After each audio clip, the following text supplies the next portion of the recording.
जहां हुए बलिदान मुखर्जी।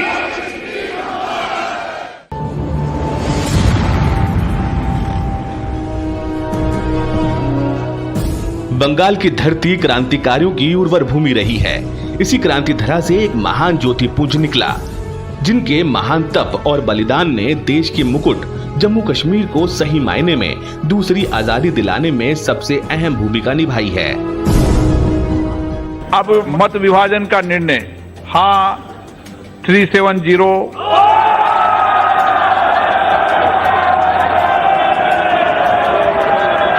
ना 70 निर्णय हाँ वालों के पक्ष में हुआ।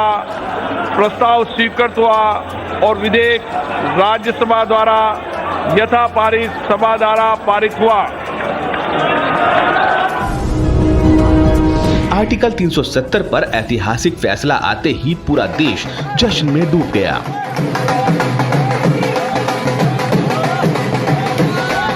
अब जम्मू कश्मीर में 2 विधान, 2 प्रधान, 2 निशान की बात बेमानी हो गई है।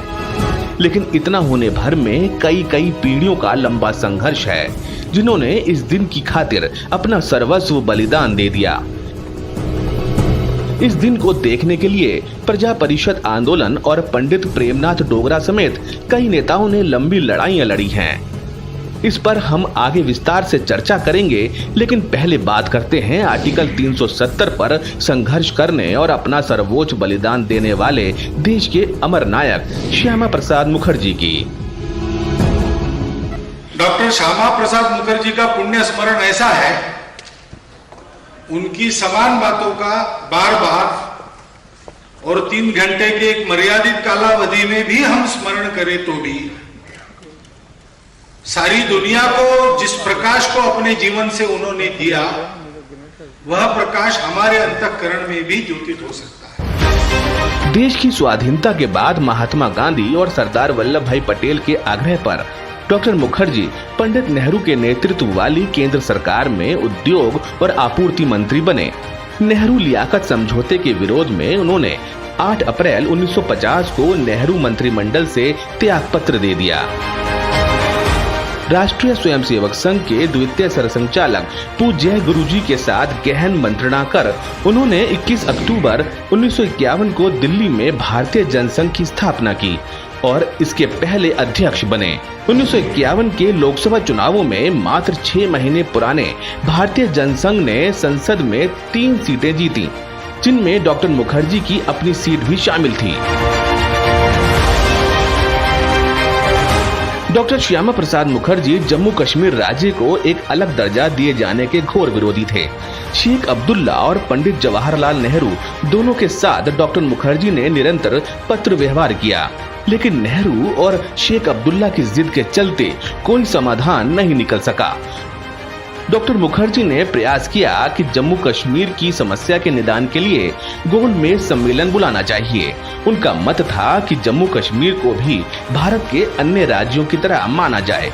उन्होंने लोकसभा में अनुच्छेद 370 को समाप्त करने की जोरदार वकालत की। मैं पूछना चाहता हूं, क्या शेख अब्दुल्ला इस संविधान के पक्ष नहीं थे? वे संविधान सभा के एक सदस्य थे, लेकिन वे विशिष्ट व्यवहार की मांग कर रहे हैं। क्या वे 500 से अधिक रियासतों सहित शेष भारत के संबंध में इस संविधान को स्वीकार करने के लिए सहमत नहीं थे? यदि यह संविधान उन रियासतों के लिए पर्याप्त अनुकूल है, तो यह क्यों नहीं कश्मीर में उनके लिए पर्याप्त अनुकूल होना चाहिए? उन्होंने अनुच्छेद 370 को लेकर तत्कालीन नेहरू सरकार का सड़क से संसद तक डटकर विरोध किया। उन्होंने नारा दिया, एक देश में 2 विधान, 2 प्रधान और 2 निशान नहीं चलेंगे।